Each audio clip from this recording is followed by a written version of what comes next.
Welcome to my YouTube channel, A Binary of Civil. Dear students, in this lecture I am going to explain 7th assignment of Geotechnical Engineering 1 or Soil Mechanics. You can see first question. For direct shear test, the sample size of sandy soil is generally taken as. Generally, direct shear test is used to find shear strength parameters.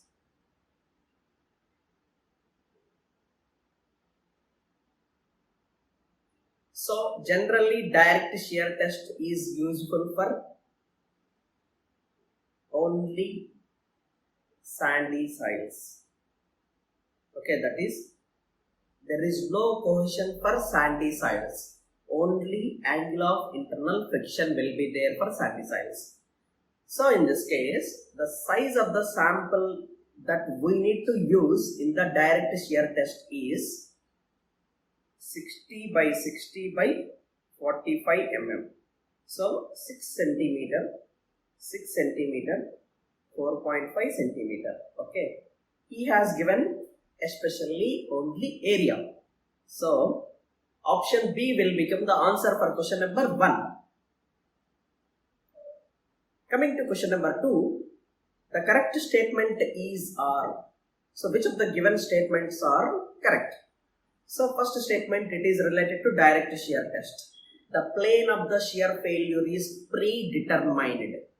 So first of all, we need to know the shape of the direct shear box. The direct shear box is this much. So here in the direct shear box, we will place the sample here. Whatever be the failure plane, whatever be the weak plane in the direct shear test, the sample will fail here only. Always. Whether this horizontal plane is weak plane or not. If it is weak plane, then it can fail. It is not a problem. Even though in the test, the horizontal plane is not weak plane. In that case also, the failure plane is this only because of the gaps that we have provided. Clear? So, the first statement is correct. That is, failure plane is predetermined. Okay, that is, we already know the failure plane, whatever be the sample that we have placed, irrespective of the inclination of weak plane, the horizontal plane will become failure plane. So, statement 1 is correct. Now coming to statement 2, better control is achieved in the drainage of the soil in the triaxial compression test. Obviously, triaxial compression test, in that case, separate drainage system will be provided with controlled. Okay, and even in that test, we can measure pore water pressure also. So, statement 2 is also correct. Coming to statement 3, unconfined compression test cannot be carried out in all types of soil. That is, UCC test is carried out only for clay soils. It is not carried for all types of soils. So, this is correct. So, the given 3 options are correct. So, answer D for question number 2. Coming to third question, radius of Mohr circle for unconfined compression test. As we have discussed in the earlier problem, unconfined compressive test will be carried out only for clay sample. So, clay sample will have C value and phi is equal to 0. Clear? If we draw a Mohr circle, we will get this curve. So, this will be horizontal because phi is equal to 0. Unconfined compressive strength is QU and this will be CU, cohesion. Now, the radius of Mohr circle is, it may be CU or it may be QU by 2. Clear? So, third question, answer Cu by 2. Qu is equal to Cu by 2. So it is answer A. Okay. Now coming to fourth question. A triaxial test was conducted on a granular soil sample. Granular soil sample means coefficient C is equal to 0. At failure, sigma 1 by sigma 3 is equal to 5. Effective minor principal stress at failure was, that is, sigma 3 is equal to 100 he has given. In that case, sigma 1 will become 5 into 100. It is 500. The deviator stress is, we know one equation, sigma 1 is equal to sigma 3 tan square alpha plus 2c tan alpha. As it is a granular soil, this entire term will be 0. Sigma 1 is equal to sigma c plus sigma d, that is confined pressure plus deviator stress. Summation will become major principal stress, that is equal to confined is the minor principal stress tan square alpha. So here granular soil, and he has given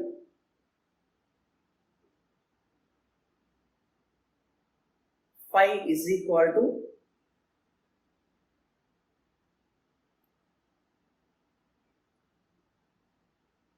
500. Sigma 1 is equal to 500. This will be equal to sigma c plus sigma d. Sigma c he already given, it is a minor principal stress, and sigma d will be equal to sigma d is equal to 500 minus 100.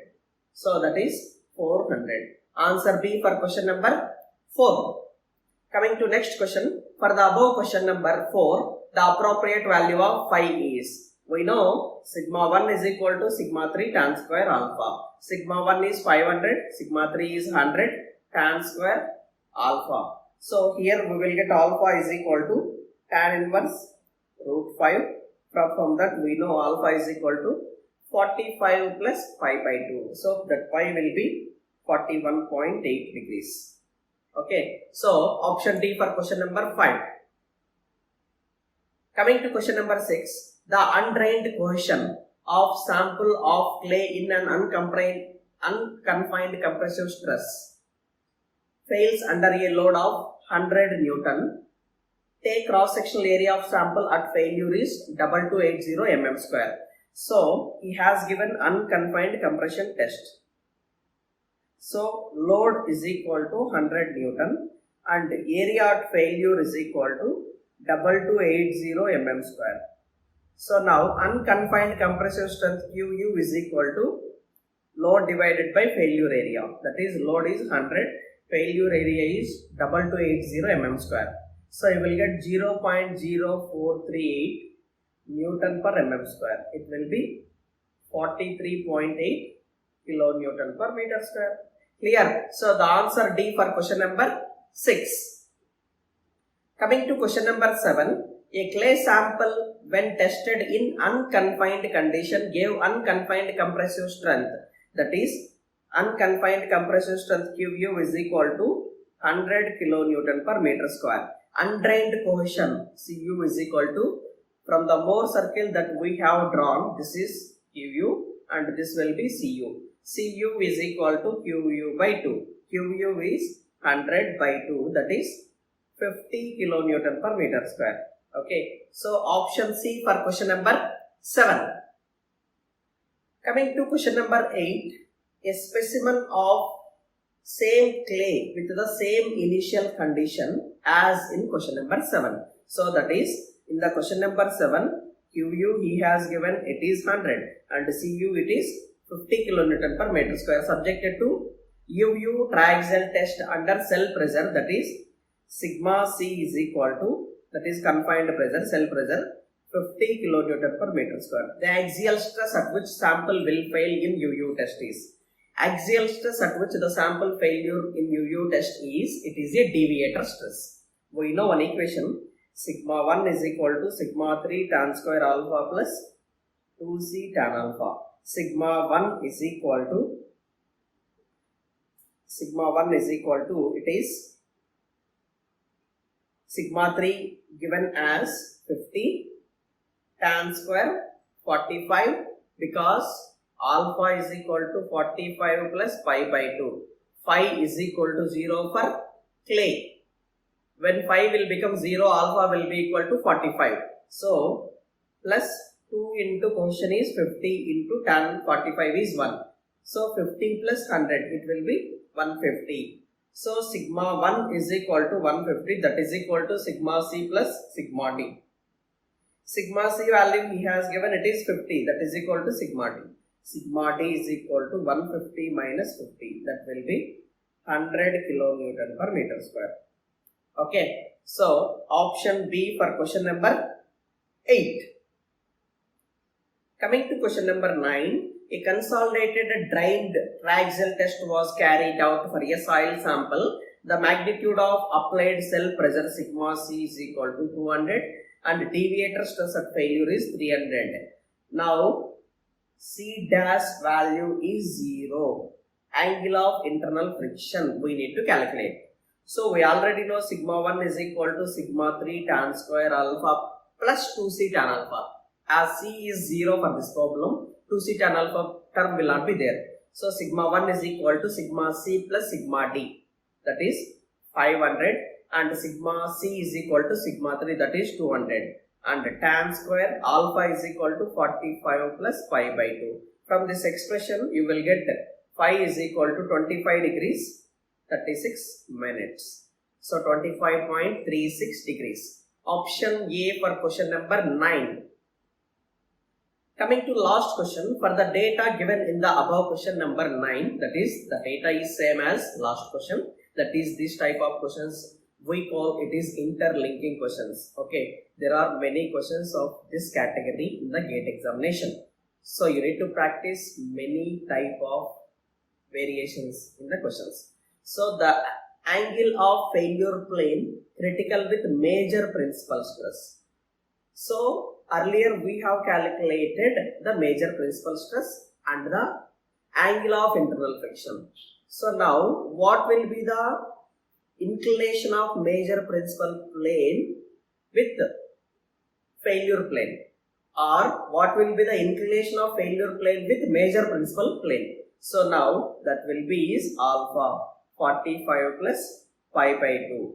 45 alpha we got, pi we got in the earlier problem is 25.36 divided by 2. You will get it is 57.68 degrees. So the answer will become option D for question number 2. So it is required to practice each and every question to clear NPTEL exam. Okay, so practice each and every question in all the assignments of this subject. You can find the links in the description for each assignment. Thank you.